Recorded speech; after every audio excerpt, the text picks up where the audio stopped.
планом, може, ви на зрані будете?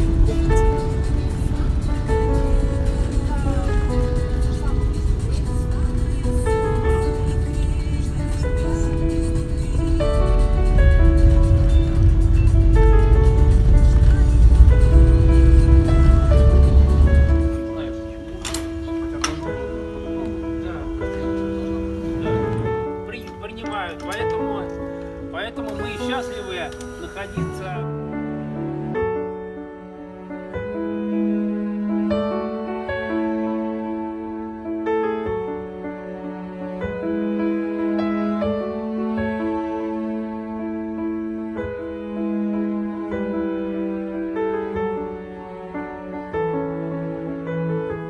Да, забудете, будет грустно на душе, когда...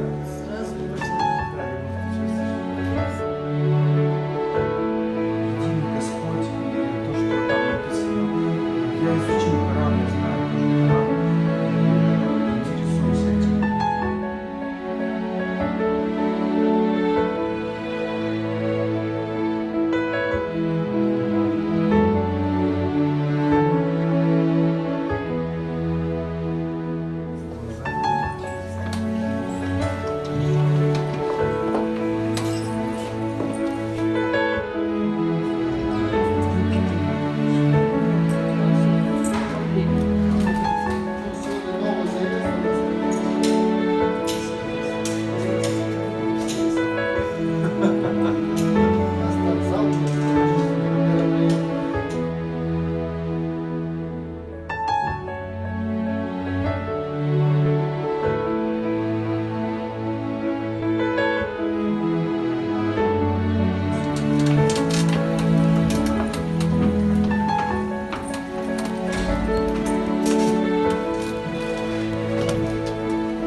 Если там все для любви, для радости, там смысл был, для здоровья, всегда такие улыбки. Пусть вас Всевышний благословит в дело рук ваших.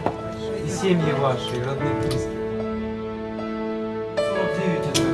Просто вообще очень Ну, я не хорошо. знаю.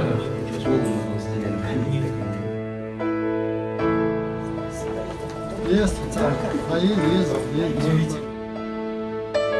Вот такой вот логотип. Это 3 молодых юноши, которые готовы служить ближним, помогать всем.